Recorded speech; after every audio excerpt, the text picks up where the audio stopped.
Hello, I was pretty satisfied with my 1899 greatcoat mock-up, but I still had to make a final pattern. If you haven't seen last week's video, check it out to better understand what I'm doing in this video. If you remember, I needed to add some more flair to the front panel of the coat. To do that, I had to make separate front and side front panels.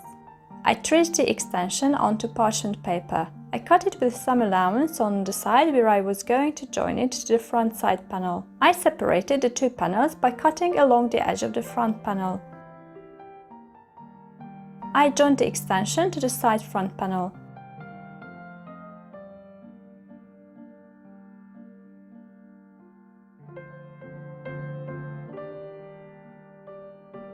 I tried to figure out the grey line on the new side front panel. Looking at the skirt of the coat didn't help because all edges were cut on the bias and the degree angle of the bias varied. I decided not to bother and trust my instincts.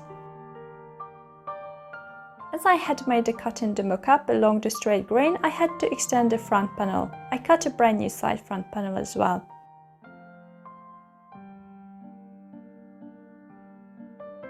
The side seam didn't seem to be in the right place. The front looked good. But after walking around in the mock-up, it didn't want to be straight anymore. However, the biggest problem was that I could feel the side seam and it felt really annoying. I wouldn't be able to get used to it. It was strange because the side seam of my walking skirts never bothered me. I decided not to make a side seam. In order to fix the front edge, I added even more flair to the skirt. To see how much more I needed to add, I pinned a white strip of fabric in the slit.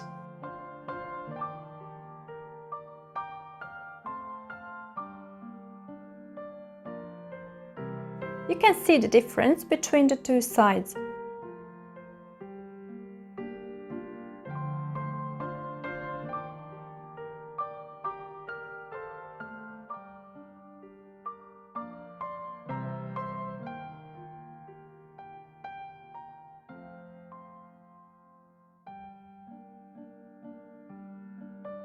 I pinned the previously separated front and side front panels back together and traced the pattern again. Then it all started going wrong. I gradually widened the front.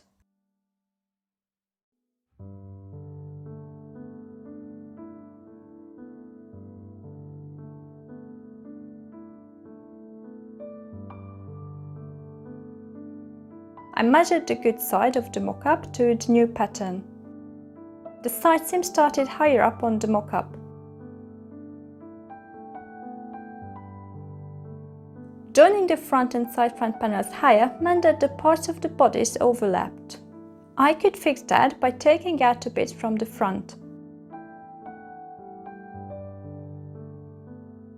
And I had to add a fold to the front side panel pattern as well.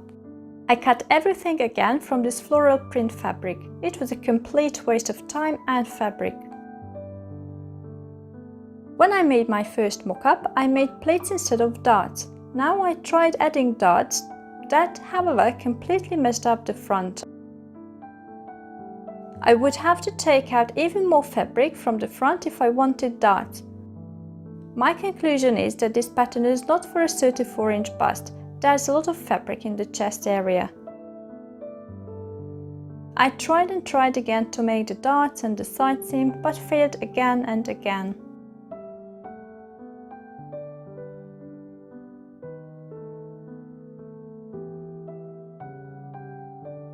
I got back to my first mock-up. It was decided the final coat will have pleats as well.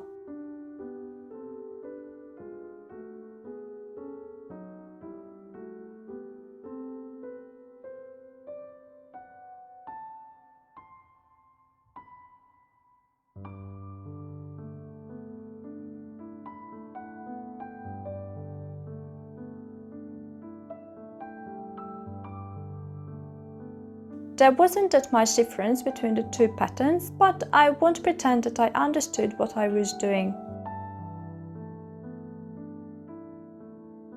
I made a new pattern. At first I traced the original pattern again. I used the mock-up panel to see how wide the new side panel should be.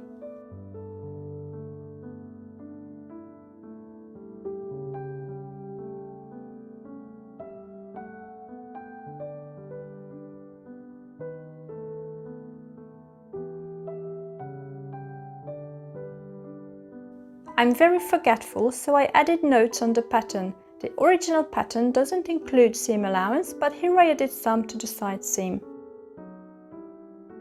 The new pattern was considerably wider than the second mock-up.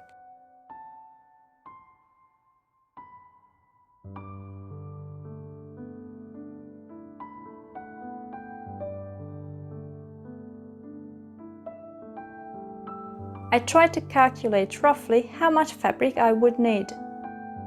The front panel was so wide that I'm afraid I will need to piece it, after all the trouble.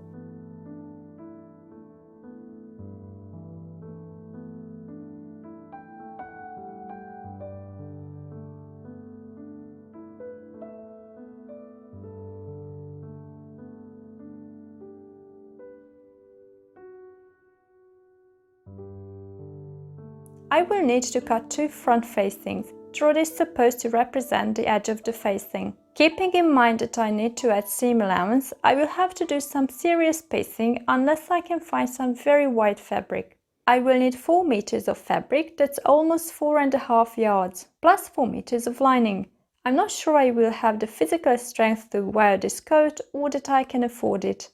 Anyway, this week will be about hunting for fabric. Thank you for bearing with me.